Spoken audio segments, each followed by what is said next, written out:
Hey, it's the Chubby Bartender Podcast with your host, Jason Gillum and Chad Reynolds. With a special guest each week. Sit back, relax,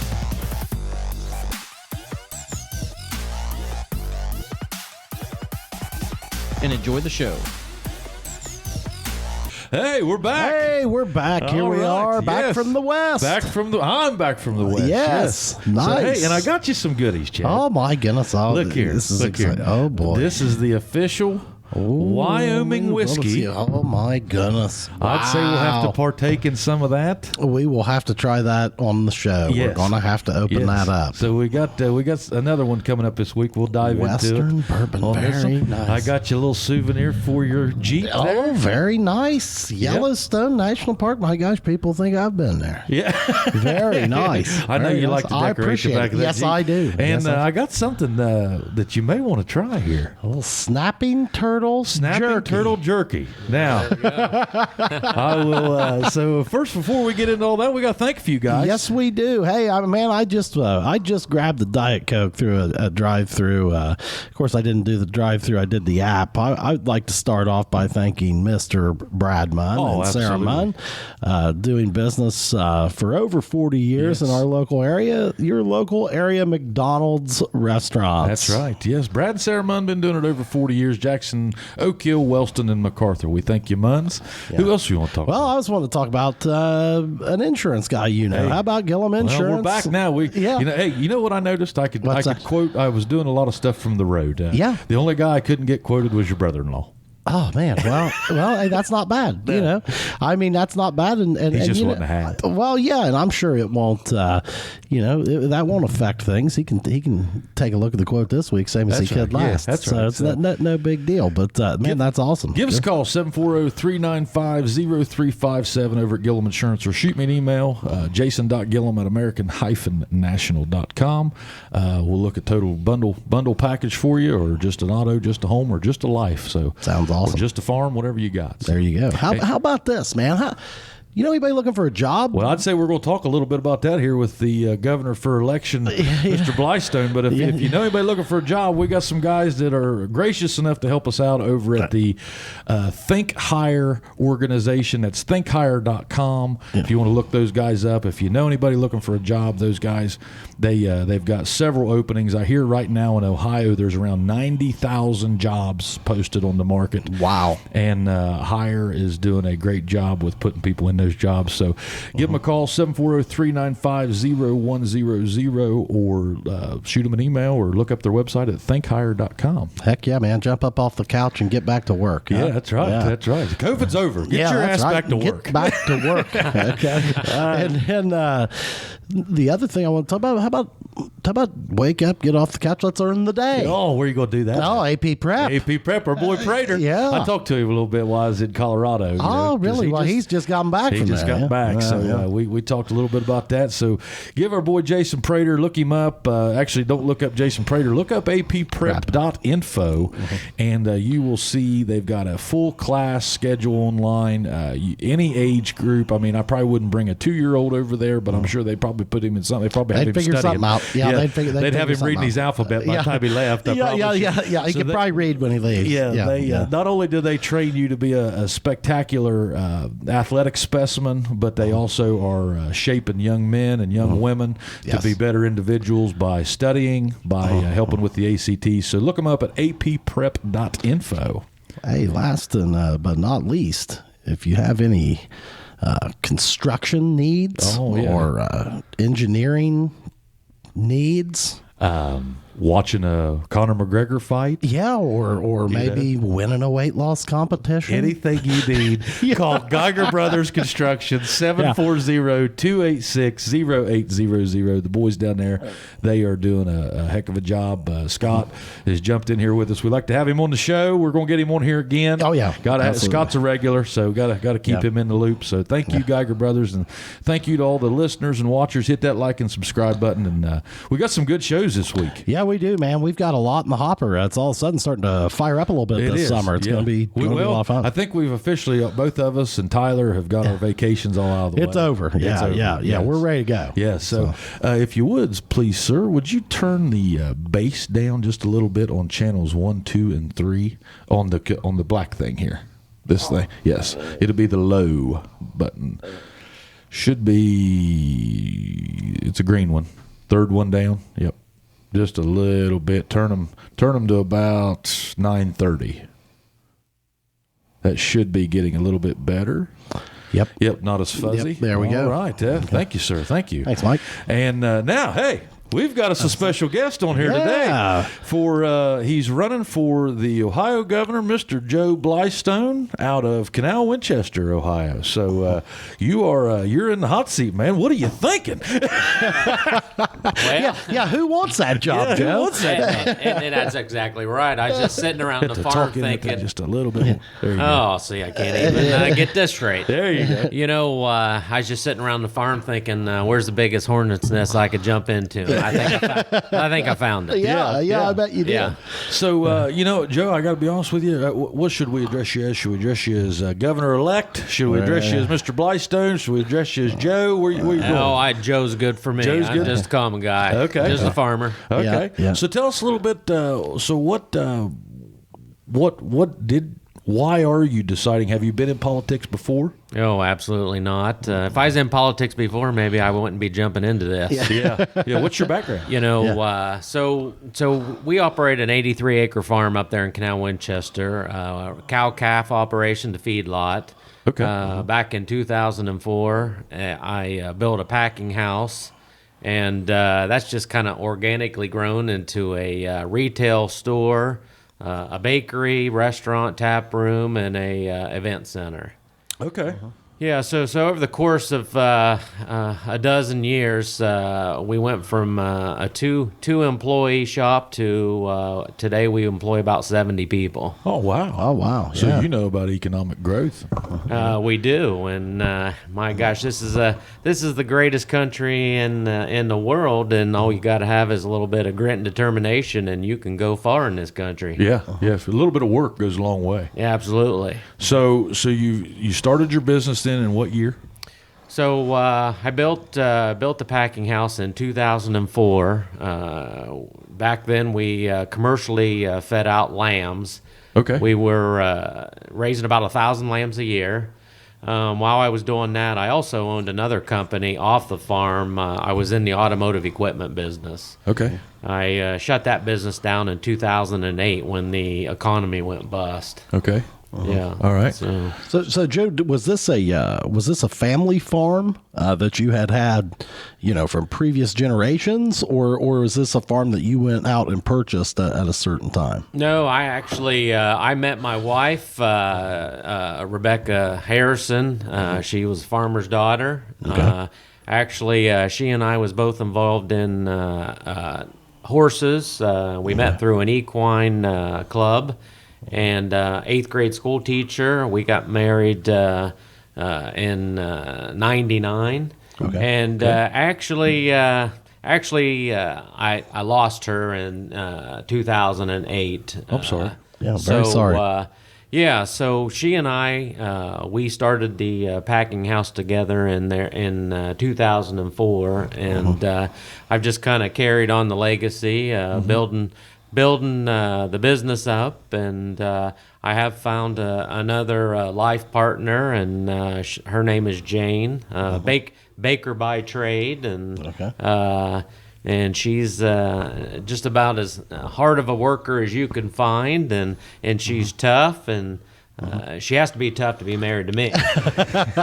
So you got to get behind every strong man is even a stronger woman. No question. That's No right. question. I just went on a 12-day road trip with mine, and we went to Montana and down through Yellowstone and Colorado, and you got to be in a great place marriage-wise to do that. And thankfully, I am, because I saw a lot of couples outside the hotels. Oh, I'd say. I mean, there's nothing to test it like that many hours in a car, man. 4,900 miles Yeah, that we did. yeah, So, but anyhow, so you've got your own business. Things seem like they're going very well for you.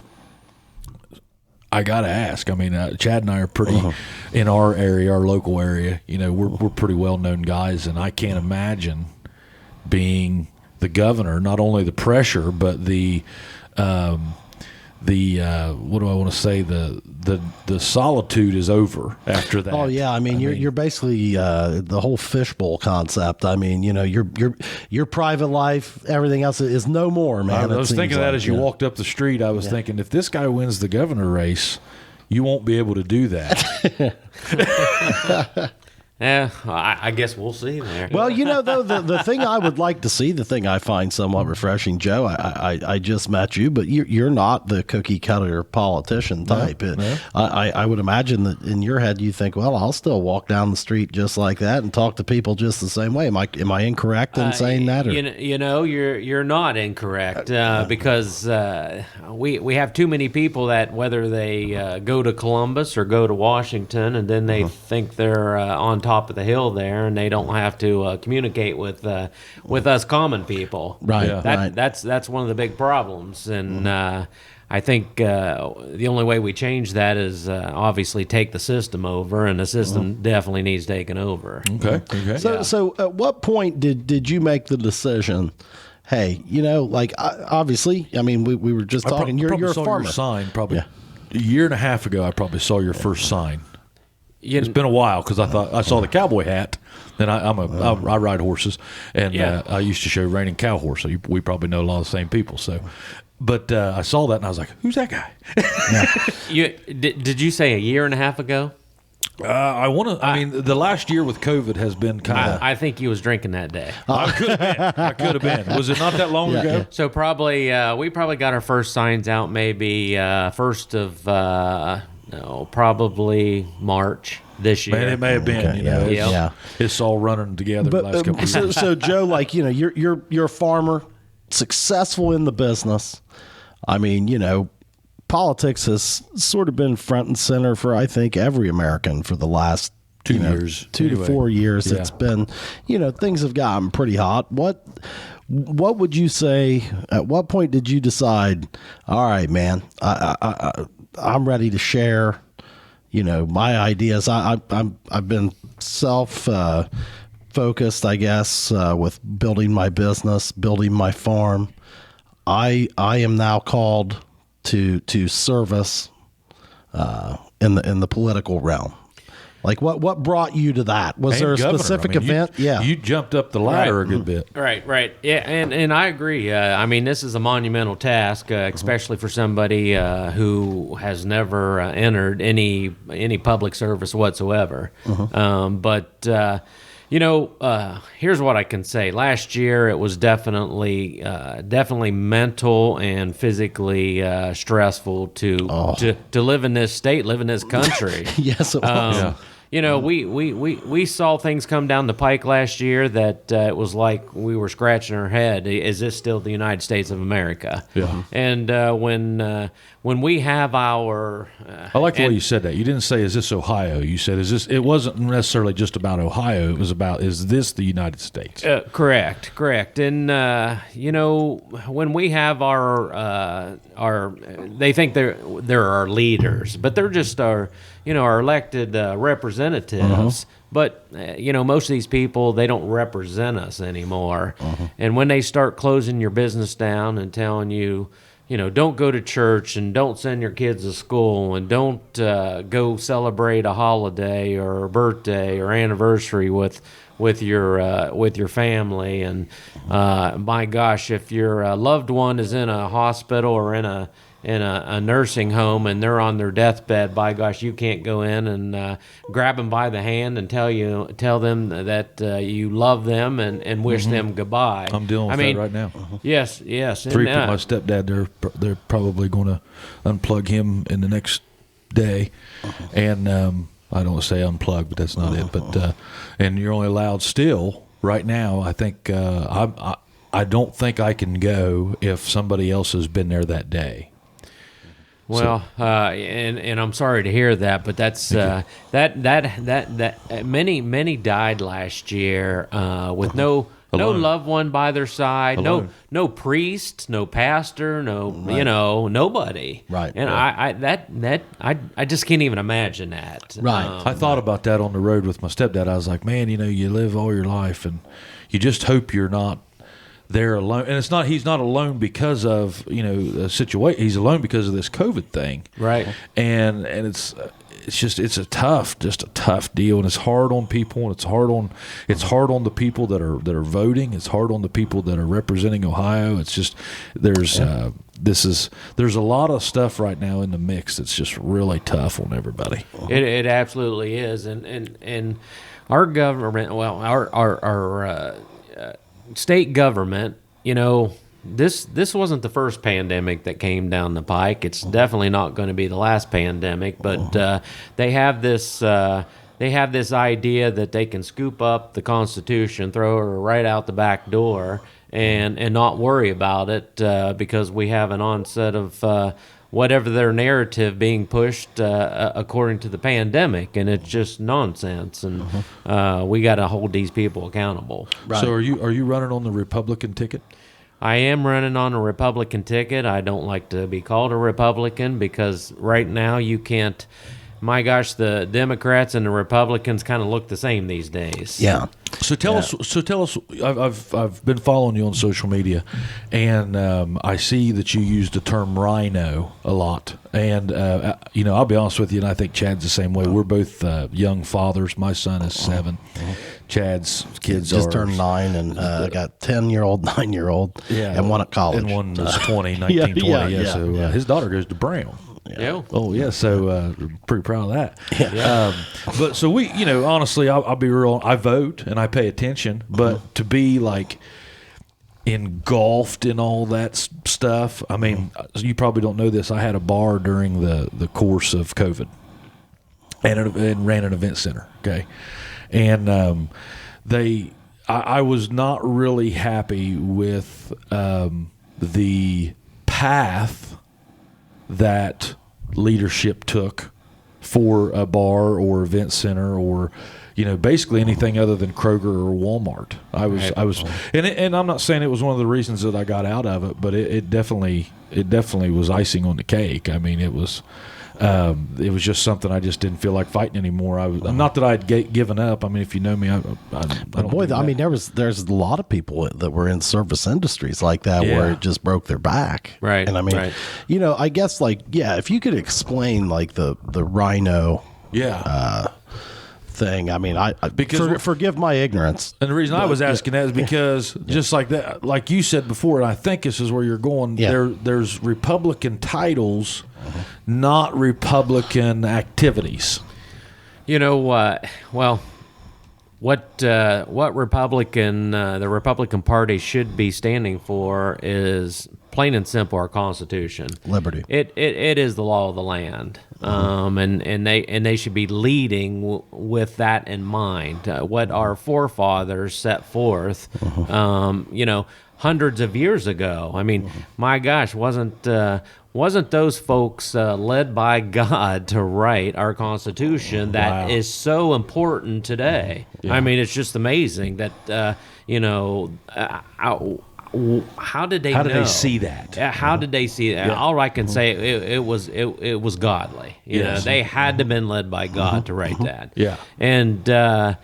We need to go back to that. We need less government. We need to just use our Constitution, and we need somebody running this state that's not afraid to stand up and say, you know what, whatever you're doing over there in Washington, if it doesn't agree with us or it doesn't work for the people here in Ohio, we have to be whoever that is has to have a backbone, stand up and say, you know what, we're going to invoke our 10th Amendment rights. We're not letting you bring your garbage legislation into this state, and we're going to run this state just like we're seeing right now with Governor Nome in South Dakota and obviously Governor DeSantis in Florida. Yeah, those governors are rock stars. They stand up and they're going to fight for their people. So, Joe, how do you answer this? I mean, to me, what I see one of the toughest challenges, and maybe it just comes down to backbone, like you're saying, but like there's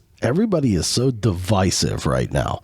And what I'm seeing is a lot of politicians backed into a corner because, like, let's say they Can't win them all. Yeah, well, like let's say I mean, name anything like something COVID related. They seem to always want to err on the side of safety, or something like it's an excuse. Yeah, they're not I mean, like nobody.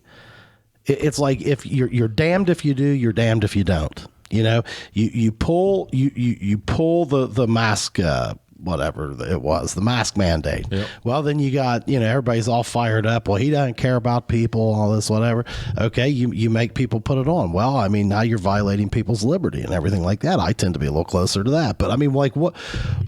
How do you achieve that balance? Or is it just a matter of backbone and saying, hey, look, this is the way it is? Or I mean, what do you say to that? I mean, you got to admit that it's terribly divisive right now. It absolutely is, and there's some people that they're going to draw the line in the sand no matter what, and they're going to fight no matter what. They're not going to come together.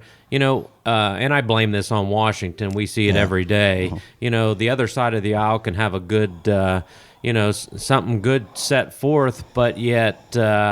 They're not going to go with it because, well, you thought about it over there, so we can't get on board. A lot of that. Yeah, a lot of that. It's just who takes the credit, and right. And it's like it seems like, okay, if I identify Republican or Democrat, then if a Democrat brings up an idea that might not be too bad, if I'm a Republican, it'd be no. When can't did people quit knowing how to work together? I don't know. It seemed like there used to be, and when I was growing up, maybe I was just oblivious, but like it seemed to me like there used to be cooperation.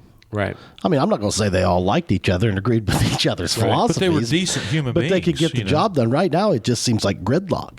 Man, I almost think this came down the pike when Obama got in there, and I think that's where the divide really opened up. I do too. Yeah, and it was just we're not working together anymore. It's like even though he was like a super nice guy, and I've listened to he's got a podcast now with Bruce Springsteen. It's actually pretty good. It's not one of my favorites, but it's pretty good. Yeah, and he just kind of sits back and relaxes. And Obama, as nice as he was, and as what I want to say non-direct, like he was a very like, hey, we're all going to feel good, and and all that. He still somehow caused a major divide, and I think it was in like everything that he was like supporting versus quietly supporting other things. Like he would support certain activities and then quietly support other activities, and it was like you gave a bunch of people with participation trophies a reason to stand up and try to fight for things, and it was like, hey, that you're fighting about it the wrong way. You can fight for it all you want to, but you're fighting about it the wrong way. Then you got the Antifas and you got all that stuff that came out of that, and it was like, once again, you're fighting about this the wrong way. Right. Yeah, I don't. I think when he started that, and I think the Democrats, and I think it's truly gotten worse. I mean, they have went off the rail, man. And there is absolutely, man, they can't even look at each other in Washington anymore. No. So that's why it's so important to have somebody here leading this state that's going to stand up. We need a gatekeeper. Yeah. It wasn't that we needed that before, but now it's so divisive and so volatile. Would you say that your main platform is to stand up for the state's rights? Absolutely. Okay. Yes, absolutely. And really invoke or support or hold up the 10th Amendment? Yes, absolutely. Okay, that is that where your primary focus is as far as your campaign. What is then the pretty 10th much Amendment? That's a states' rights amendment to where Go ahead, Joe. I'm not gonna. I'm stealing your thunder. I'm trying to explain it. Go ahead. Obviously, the federal government can make law, but we can invoke our 10th Amendment right. We don't have to follow their laws. Okay. Now, what they'll come out and say, well, we're not going to give you this money or that money if you don't do that, and that's how they control the states. We have to be willing to say, you know what, you keep your darn money. We're going to run our state. We're not going to let you overreach, and that's what we need to do. Where there's too many of that. We're all.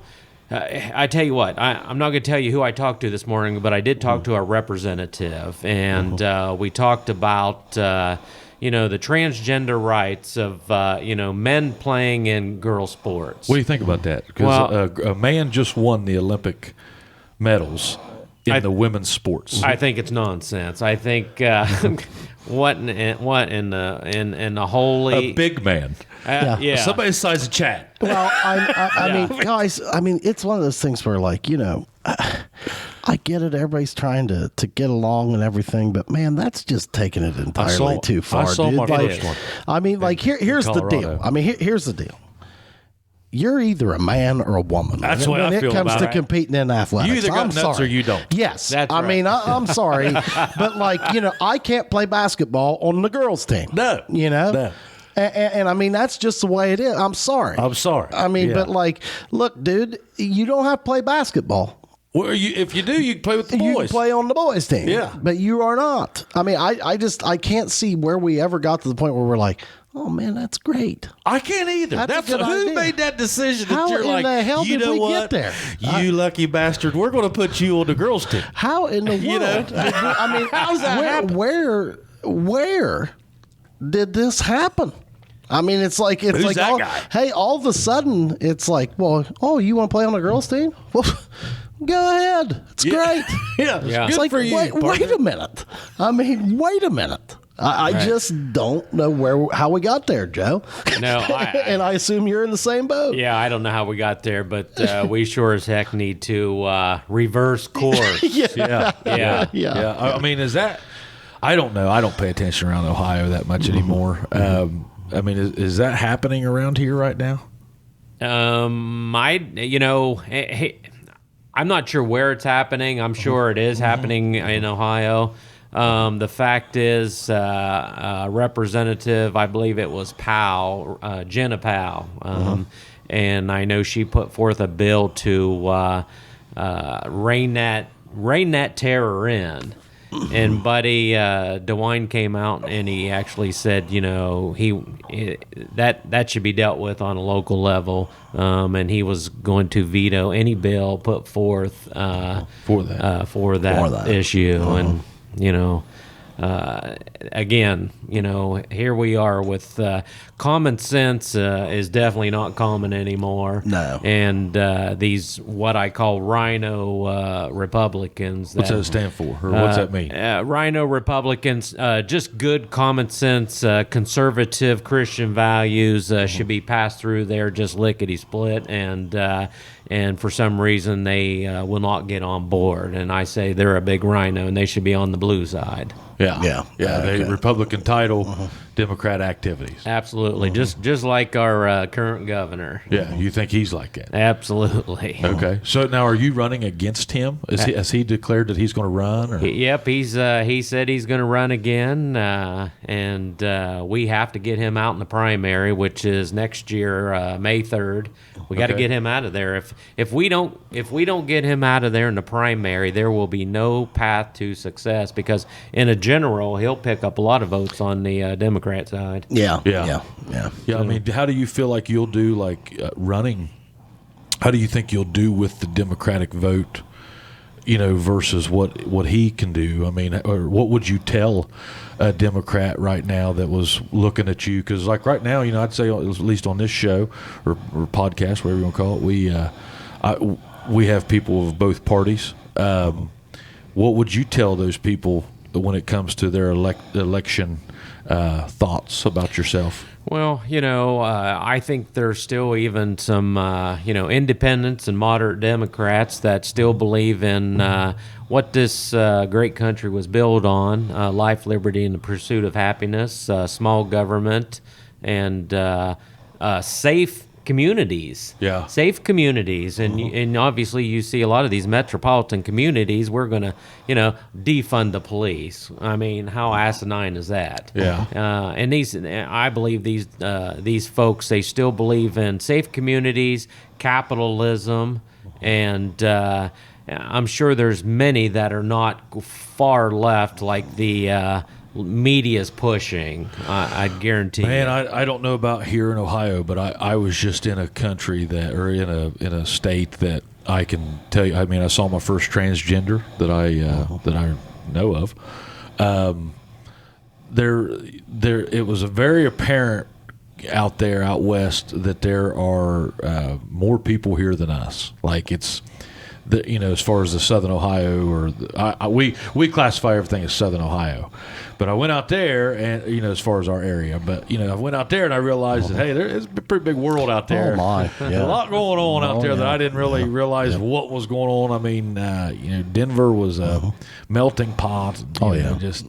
But so what would you, if you could go back over COVID, because it sounds like that COVID has kind of, I don't want to say inspired you, but maybe a little bit to really get active with this and, the path that they took. What would you have done differently? I mean, going in there with COVID, what would you, like if you had to start right now and if this happens again while you're in office, what do you think will happen? What if you could Monday morning quarterback this, what would you have done? Well, I tell you what, we'd obviously assess what we're dealing with, and give some opinions, some safety precautions.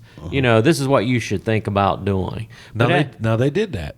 Well, yeah, and actually, a lot. They did. Yeah. But it was more than giving a few opinions. They said they gave rules. Then the mandates came. Yeah. I was on the board that helped do that for the Southern Ohio region. We had to send ideas to Columbus, and then they used those and came out with their own protocol.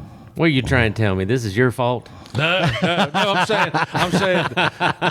trying to say that like they were giving a lot of opinions. Yeah, and it changed daily. Yeah, and they were definitely flying by the seat of their pants. What they were doing. Do you fault them for that? I mean, I don't know how else I would have done it. I'm not saying I agree with what they did. I'm just saying I get it that they had no clue. Yeah. Well, here's where I fault him, because after several weeks, they did have some true scientific data.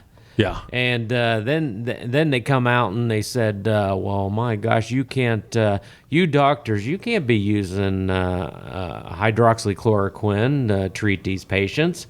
You know what? Whenever in history has a government ever came out and got between the relationship of a doctor and a patient and said they cannot prescribe a drug? I'm going to tell you right now, it's never. They've never told them that they couldn't jack their price up. I can tell you that. You know what I mean? I mean, the government's never stepped in and controlled anything about the doctors. That's right. Not one time. Until now. Yeah. Until now. And why? And if you follow their narrative, my gosh, there should have been people dying in the streets, and that never came. You look at the deaths from 2019 to 2020, and it's practically the same. But glory, hallelujah, in 2020, we cured the flu. Yeah. It's amazing. Yeah. Yeah, we did. Yeah. We did. Nobody got the flu. Yeah. Everybody wearing masks around, all that, no flu outbreak. And is it because of the masks? I have no idea. Well, everybody was 6 feet apart. Everybody was, everything was closed. Shout out Kim Jividin. We hope you get better, Kim. We know you're probably listening to this. So she is... she's dealing with some of this right now. So, boy. Hope you get better, Kim. We're thinking about you. Appreciate you hooking us up with Joe here. But yeah, so what would you have done? What would you have done differently? I mean, I want to get right down to, hey, would you have changed this rule? Would you have done this? Well, I tell you what I would have did. I would have given the precautions. I would have said, maybe you should think about doing this if you, your health is vulnerable. And that's all I would have done. Gave precautions and suggestions. I wouldn't have said, you know what, you can't go do this or that, or you can't go to school or church, or you have to. Was there any state that did that? South Dakota. South Dakota never. No. Now there's a little bit of difference though. I just drove through there. Yep. You're talking about a state that's probably 2.5 times the size of Ohio, with a population of about maybe 1/10, right? Maybe. Yeah, I'm not sure what They they're were- up. They were is. naturally social distance because it was so apparent when I came back in on 70 eastbound. You hit Ohio, all of a sudden, boom, lots of people, traffic jams. I mean, small area, lots of people. Well, I tell you, I'm not sure how much of the data you followed, but when they really hunkered down and DeWine came out and said in July, everybody has to wear a mask. Do you know, actually from that point forward, numbers started ticking up? They did. Yeah. Yeah. So, I never wore a mask ever. I got the COVID. Did you? Yep.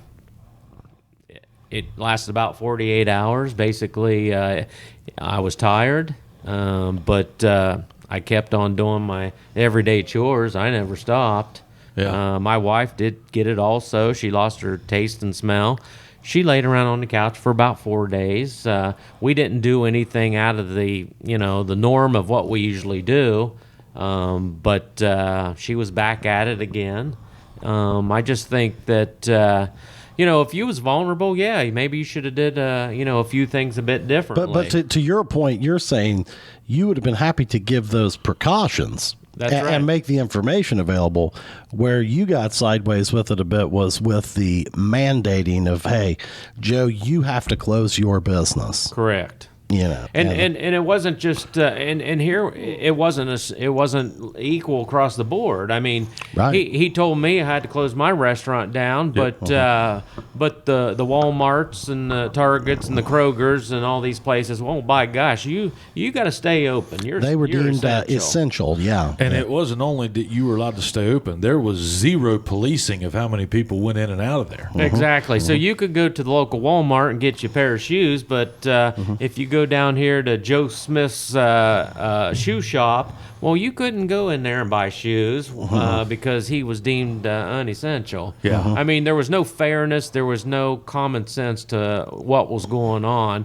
And Looked like big box moves is what it looked like. and that's absolutely right. Yeah. And obviously, they had record profits last year. Wow. Oh, without a doubt. I mean, dude, when your competition in like a local Has to area shut down. when your competition is closed. Yeah. I mean, not that Walmart doesn't already have an advantage with their volume and pricing and everything like that, but then when you basically tell the little guy, hey, you're closed. That is the most non-Republican thing that could have happened. Yeah. Absolutely. It really is.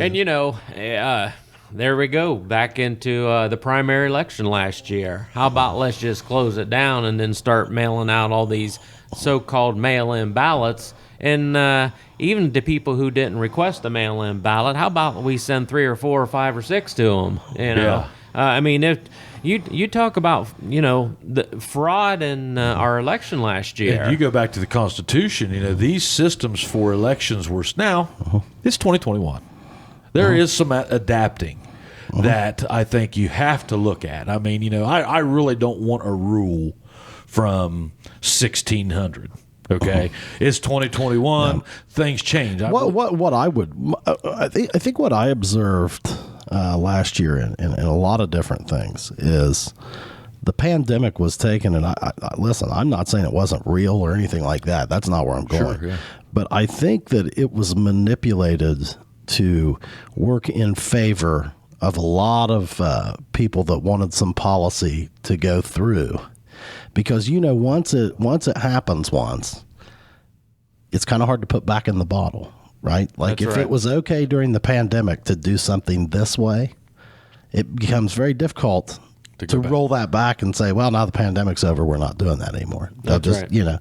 And I think that there's a lot of that in several different situations. When they came out last year and they said, well, Joe, you have to mandate all your staff members put the mask on. Every customer coming through your door, you got to mandate them to put mask on also. You have to put X's on the floor so everybody knows they can't get too close to each other. You know what I told them? I said no. I had my neighbor make me a big sign. I plastered it on the front of my business, and it said basically, if you do not want to engage with unmasked staff, just please don't enter my building. And you can call the phone number. We're more than happy to curbside service you. And my gosh, my farm sits right outside, about a mile outside Canal Winchester, where there's a lot of unhinged people, and to say it nicely. And they took a picture of that sign and put it on the local social media page, and I became a one-hit wonder. Yep, I was called everything from an assassin-by pandemic to a grandma killer. Really? But you know what? At the end of the day, Grandma killer. That's interesting. Yep. Who taught these so much? I don't know. My goodness. I became, I got reviews on our social media page from all over the country, other states, and you know how all that happens. But at the end of the day, I'm not going to step on the rights of my customers or my staff for monetary gain. I'm just not. You know what? I got a nice farm. I got some nice things there. But at the end of the day, if that went all down the tube, my gosh, I can find a job anywhere. And as long as I have my family with me, that's all that makes me happy. Yeah. So Joe, like, did you get pushback? Obviously, socially, you got pushback. But did the state ever come in and say, "Hey, man, you got to close if you're not going to wear these masks"? And, did you have that conflict? I guess with what law enforcement or whoever enforced that? Like, did you guys have like a conflict or? Absolutely, a bit. just a little bit. Yeah. We had several attempts by the Franklin County Health Department. They came out and tried to push me, and then the Ohio Investigative Unit came out and were trying to push me, and then the Brown Church from the BWC, and then OSHA. But I just wouldn't back down. And, I always told them, when they were out there, I always told them about the 40 acres I had out back and how I like to, dig fence post. Yeah. So they never did stay on the farm that long. No. Well, how did you find, how was it to deal with them? Were you just pretty direct with them, not really necessarily confrontational, just like, hey, look, I'm not doing that? That's right. I wasn't mean to them, and as a matter of fact, a lot of the folks that came out from the health department, nice guys. They're just doing their job. Sure. And at this point, they're hating their job. Oh, I bet they were. So they'd come out and we'd just sit down and we'd have nice conversations, and a lot of them, they're young and they have kids, and I just talked to them about healthy eating and food, and they'd hang out for a little while, and then down the drive they'd go. Yeah. Well, because at the end of the day, there was really no way to enforce that, was there? Not really. But you have to know, obviously, the mandate, the exemptions. You have to know. You have to know what you're talking about when you are standing for your rights. Okay. Yeah.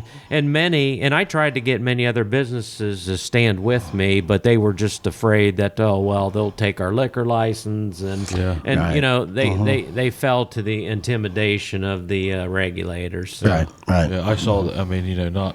I didn't really see that, but I heard of that. Lots of talk with bar people and what was going on, and there was lots of talk of that.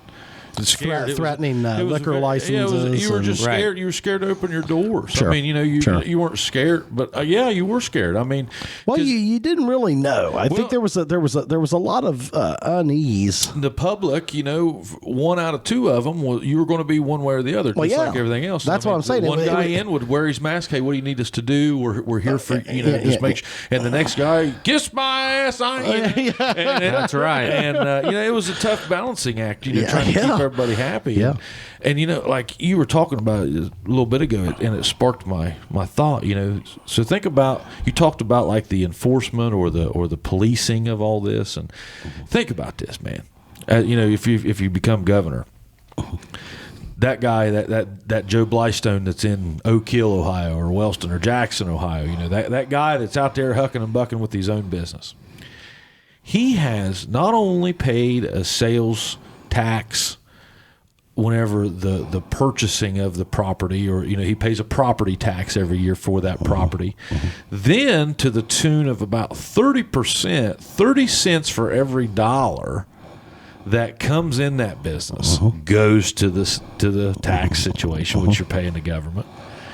I mean, you all your state codes that you have to bring, that you have to pay for, and your permits and everything that you have to do to construct, they have their hands in people enough.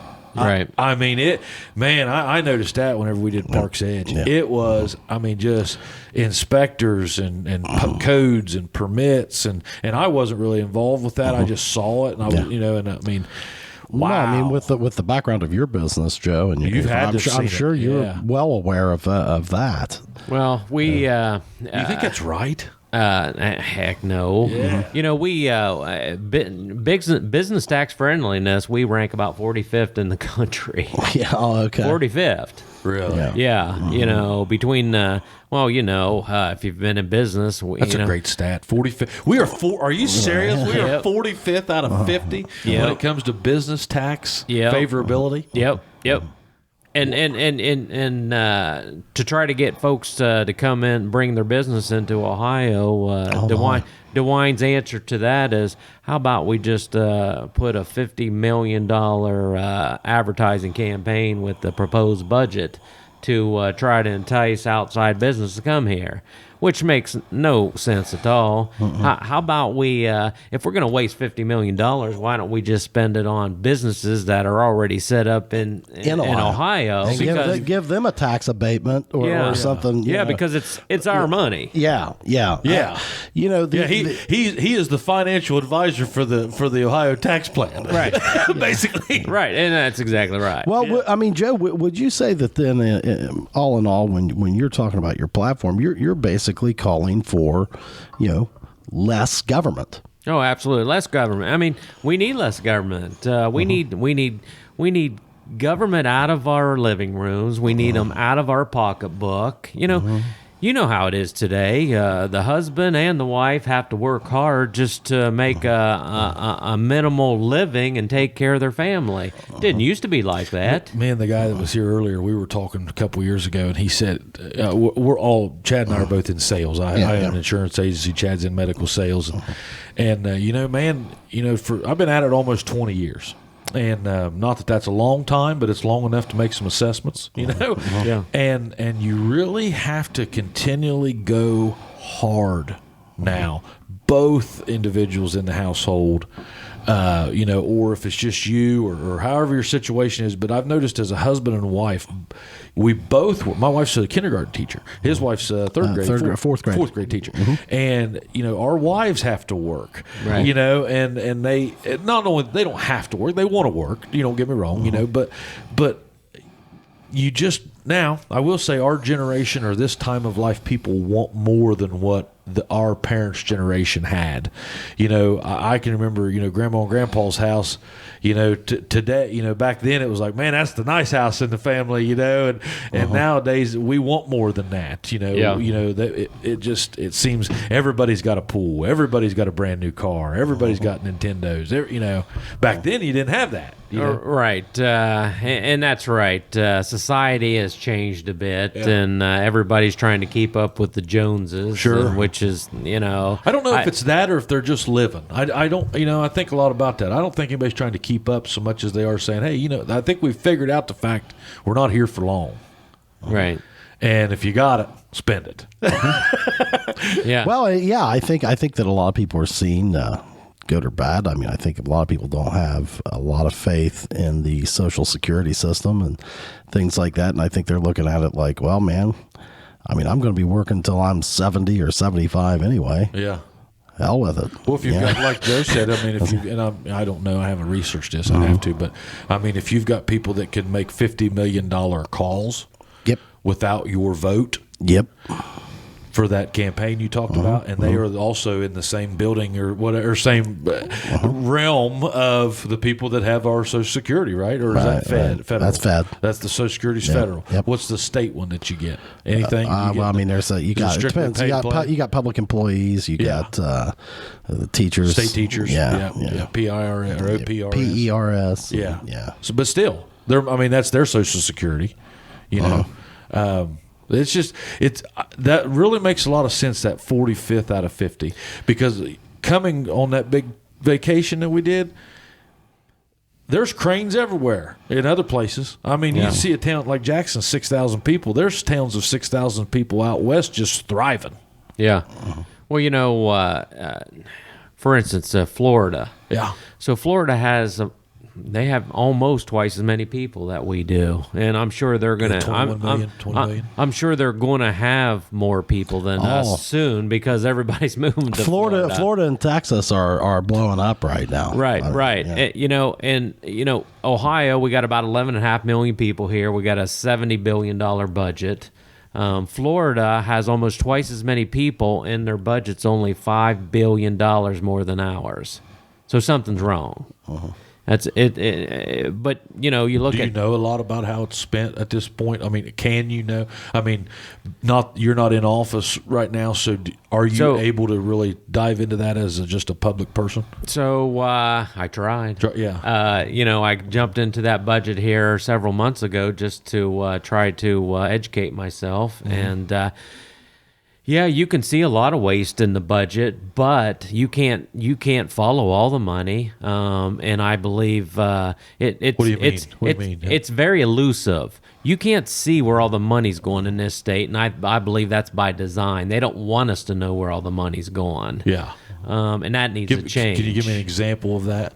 Like what you mean by that? Like, are you saying it says police and fire, but it could be going to... my guess is like vague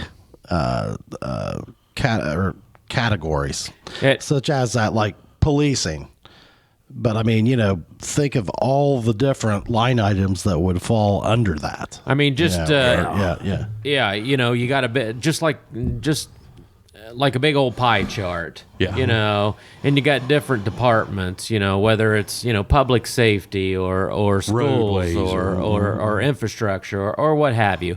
But you see headings, but then if you try to offshoot some of those things, you I don't know, you can't follow it, and you should be able to. You can't, I mean, because it's not available, or it just gets lost in the weeds. Probably not itemized. I couldn't find it on the website. You know, if it's there, I couldn't find it. Yeah. You know, and as just a Ohio taxpayer, I should be able to get on that website. Sure. And if Joe Smith is the janitor at the State House and he goes and spends money on some Comet and some bleach, I should be able to find that information. Yeah.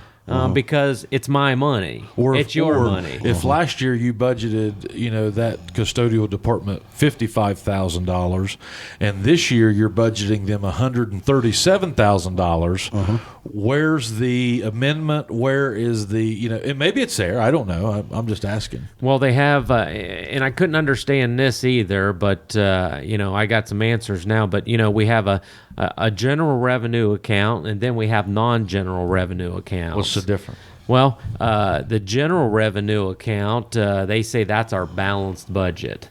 At the end of the day, we got we spend our budget, whether 70, 75 billion, and but at the end of the day, we spend over $140 billion. So where's the other 70 coming from? I know some of that comes from federal money, but there's. I don't know. That's a good question. I mean, you and I can't do that. You make 100, you spend 2, you're 100 broke. That's right. So where? Well, I mean, I'd like to know where that money comes from. If that's a grant, if that's federal grants on top of, are those factored in the 70 to begin with? I mean, is it borrowed money? Is it borrowed money? Yeah. There's a lot of money that comes from the federal government. Just like last year, our unemployment system went basically, I'll use the term bankrupt. When the state, they should have. Yeah. Because I tell you what, I had people that we had to lay off during all that, and I saw people, I had to lay people off during all that, and I tell you what, that was the most horrendous system to try to get involved. That should have been done, in my opinion. You're not telling me in the state of Ohio with the unemployment rate that they took on more customers than, let's say, like AT&T. Okay? And you can call, you can pay your bill, you can talk to somebody about customer service, you can sign up for a new plan all within an hour doing something like that. And it took people 6-8 weeks. Well, here's a way. Get relief. To get relief. And that should have been hey, what's your social security number? Yep. You know, everybody gets the check mark on the box. Okay, agree to the terms and conditions. Here's what they are. And done. Here's your check in the mail. They're the ones making us do all this. They should have at least had this stuff accountable enough that they knew what you were entitled to get whenever you asked for, and they could. It was just, and I mean, I have family and friends that work in that system. This is not their fault. These are the systems and processes that our state officials have in place, and I just thought it was. I thought now. Way out of left field, that hits them with the left hook. They didn't see that one coming. I get that. Okay, their system was adequate enough for pre-pandemic. But then that pandemic you open hit, the floodgates. Yeah, and I mean, I just didn't see nowadays. I mean, I feel like Tyler could have had a system, smoother than. I mean, with his IT background, I feel like he could have designed something that was way smoother than that. Get a guy check maybe a little quicker than 6-8 weeks. Sure, or longer. And then they'll say, "Well, there was ways. Did they do this?" No, that's not how. That should have been a. Here's the link. One deal.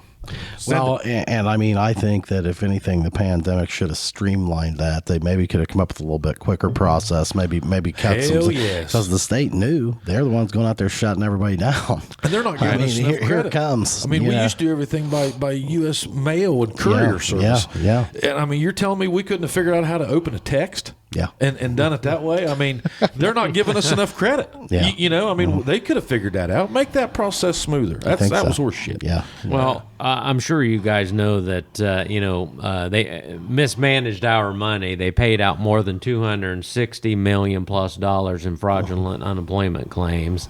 So, fraudulent claims got paid out, but folks that were sitting there waiting to be paid, some of those waited many, many, many weeks.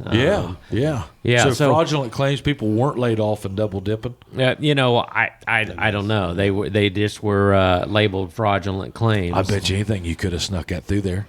I bet you anything. People saw it. Yeah, they all lost their job during COVID, and they're probably still. They wouldn't track it. I mean, there's 11 million people in the books. They knew that it was going to be a tough, a tough one. And DeWine's answer to fixing that problem is signing a $1 million plus contract with Google Analytics to fix that. I don't know if it's fixed or not. So Google was the one doing the analytics on that whole system. Yes. It basically what needs to happen. There's companies all over this country that this is what they do. Yeah, they know it well. Oh, sure. We need to contract. We need to privatize that because the greatest thing about that is they're bonded and insured. So you know what? If they pay out monies they shouldn't have, we go to them and we get our money back. Do you think we can go to DeWine and say, you know what, you wasted our money. We want our money back. He's just going to laugh at us. Yeah. He's not only going to laugh at it, he's going to come back to us and say, you know what, we don't have enough money for this department. I got to raise taxes. That's right. Yeah. Interesting. That's why I don't get too involved with it anymore. It just So Joe, tell us, man, like, what is the ramp up like to the primary right now? What's your schedule? What's a day like? Yeah, how often are you out? How much moving around are you doing? I mean, how many speaking engagements and auctions and bean dinners? You became the bean dinner capital of the world. Yeah. Well, I just want to tell everybody I like ice cream. Are you? I mean, there's no way I could do it. Just like today, coming in here to talk with us, I thought, this is going to be really cool for us, to talk to you. I can't say I've ever had this conversation with a governor-elect or whatever. but I thought, man, this has got to be a pain in the ass for him, to swing in here. I mean, were you dreading it? I mean, are you at that point yet? Oh, heck no. I'm the thing about it is I'm not, better than anybody else. I put my pants on same as you all. I'm just a blue collar worker. Before I jumped into this, I was feeding cattle every day. I was, when the toilet got plugged up, I was unplugging the toilet and fixing. I'm no better. I'm just the common person, and I think that's why I can relate to so many people. Yeah. It definitely has been a whirlwind. We've been around, we've been from Lake Erie to Pomeroy and everywhere in between. And we've met a lot of great people. People are mad.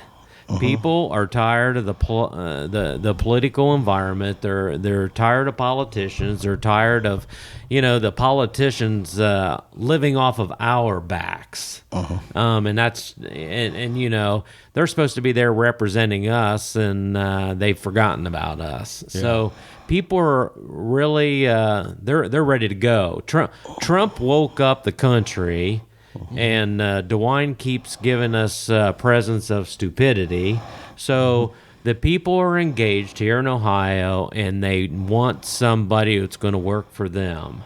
So that's why I'm getting so much traction. It's not because I got this great magical equation how to fix everything. They just want somebody out there that's going to put 150% forward and give them the respect and represent their voice. Yeah. So you're ready to roll your sleeves up and get to work, is what you're saying. Heck yeah. I'm not when.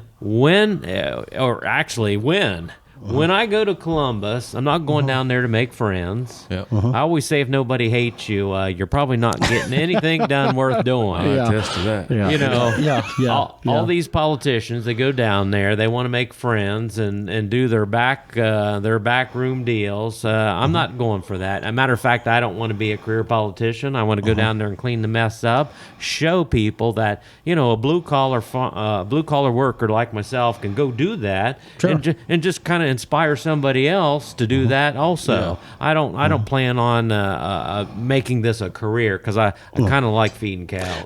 Yeah. Well, do you think that you'll be? Do you think that you can do a term and it not bother you? Absolutely, it'll be fun. Yeah. I'm going to break the mold of politics. Is what I'm going to do. Is that your goal? Just absolutely. People they'll say, "Is that the guy in the cowboy hat?" And I mean, as you think, well, can you even touch a certain group with your stance and your presentation? I mean, are you even trying to touch that group, or do you think? I mean, the cowboy hat. I mean, you're talking to a guy. I mean, I'm a cowboy, okay, or try to be. My buddies would bust my balls, but do you feel like? I mean, that's a bold statement. Yep. Kind of cuts off a lot of people. How do you feel that that's going to work? Hey, man, a cowboy is iconic. I don't care if you're living in a metro area or rural America. Sure. Everybody likes cowboy, right? Yep. Yeah. Who doesn't like Roy Rogers? Yeah. John Wayne. Yeah. Many. They took care of business. That's right, and that's what people are looking for. People are looking for somebody that'll stand out, not afraid of just doing the right thing. I mean, look at Trump. They like that. Yeah. You might not always liked everything that came out of his mouth. Yeah, well. And sometimes you wish, my gosh, why in the heck did you say that? Yeah. But what we did appreciate was he got in there, he said what he was going to do, and he got the job done. Yeah.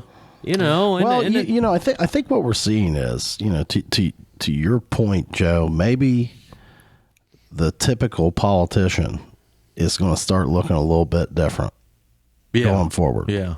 And boy, would that be refreshing. It would be. Yeah. And I get that, just that term, refreshing. I get that a lot.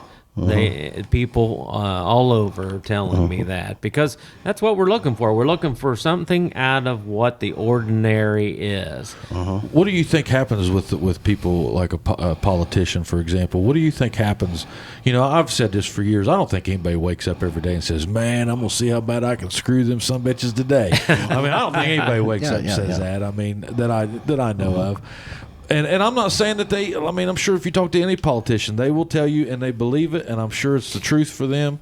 They feel like they represented the public in the best way. I mean, unless you're unless you get in trouble for commingling something that you shouldn't have, then you went to work every day and you tried to do the best you could, What do you think happens to people? I hope that, or I think maybe most politicians, you would think that they would go in with an attitude that, I'm going in there for the people. I'm sure there's probably a percentage that are going in there for them and them only.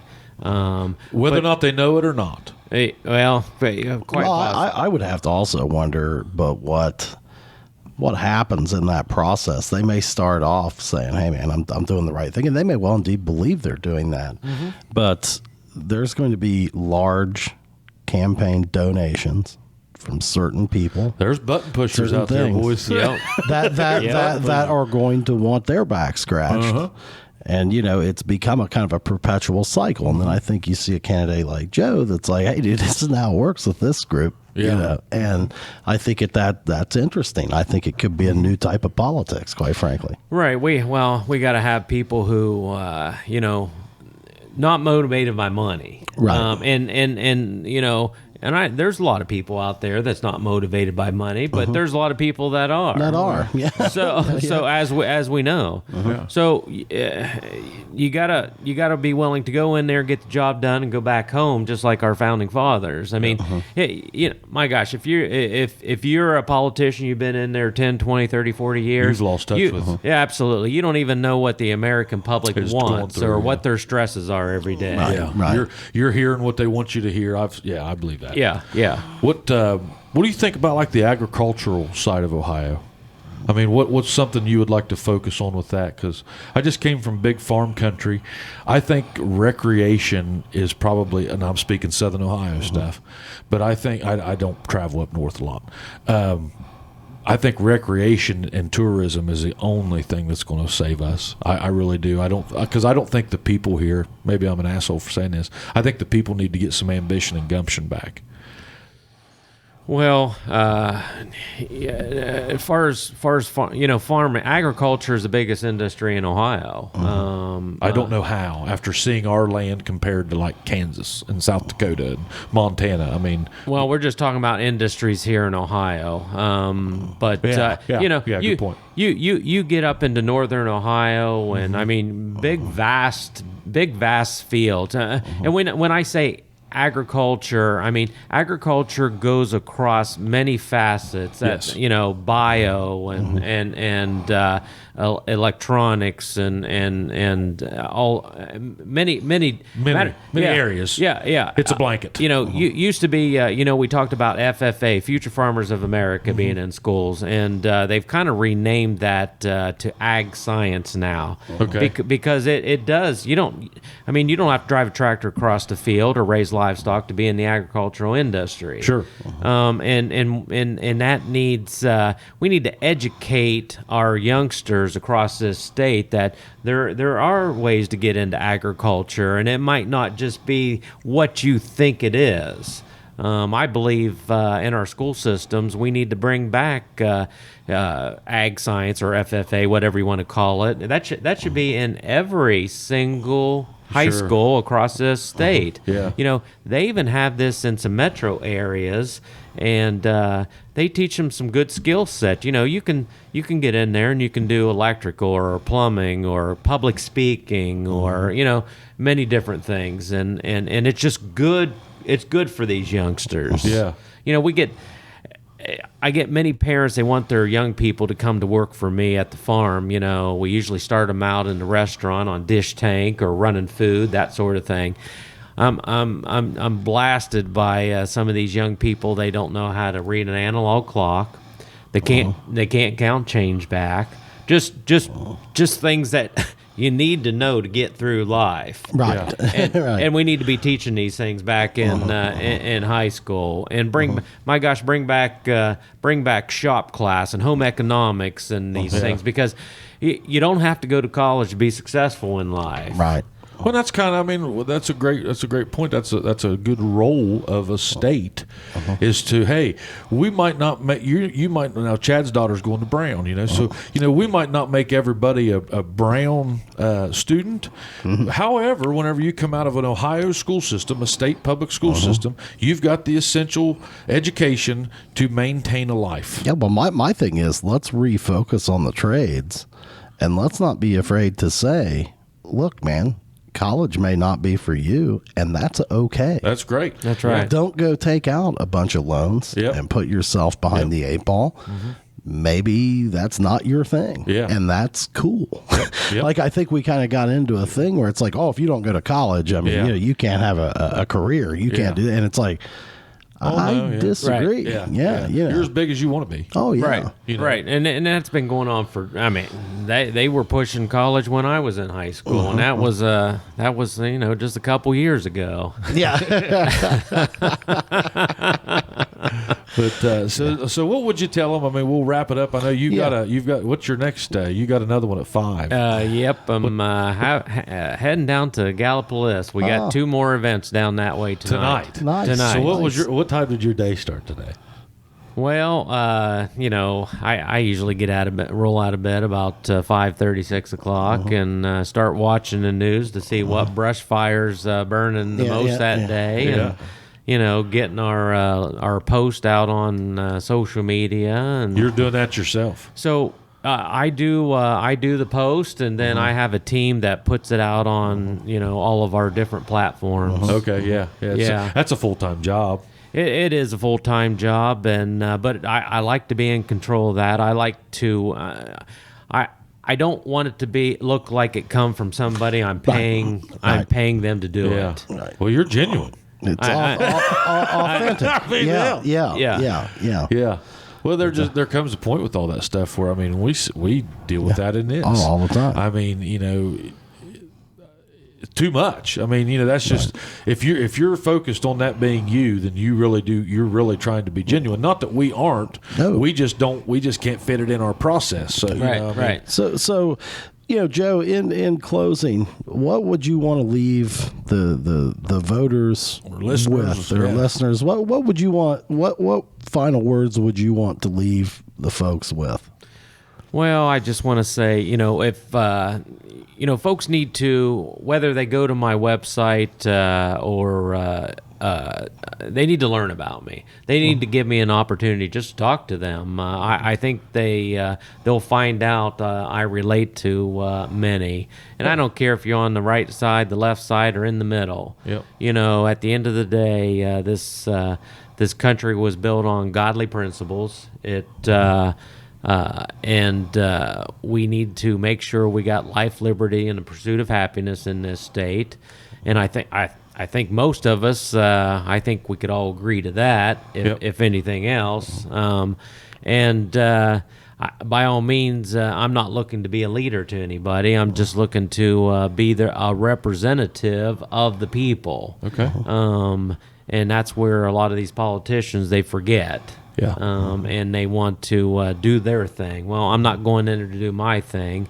I want to lead. I want to be that person who is listening to people, and we'll get it done that way. And most politicians will, when you're listening to them, they'll say, "I can do this, I can do that." I'm just telling you right now, I can't. We can do this together. Yeah. Let's come together, have some civil conversations, and find where we can meet in the middle like we used to, and come up with a good plan that will help everybody. Yeah. Okay. And that's me. That in a nutshell. And I'm a worker. I'm a blue collar worker. I'm not the $1 million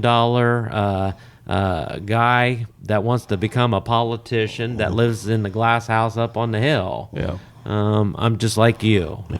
Well, Joe, we certainly appreciate you taking the time to stop by. And Where can they see find us. you? Where can they see you? Where can they follow you at? So you can go to our website, blystoneforgovernor.com. Okay. You can pick up our social media from there. We have a blog on there. You can read our blog. Our policies are on there. And you can pull up our calendar. It'll show you anywhere I'm traveling throughout Ohio, you can come and shake my hand and ask Talk. me questions. Talk. And talk. That's right. Ladies and gentlemen, gubernatorial candidate in the Yes. state of Ohio, Joe Blystone. Yes, hit that like and subscribe button. We'll see you later on in the week. See ya.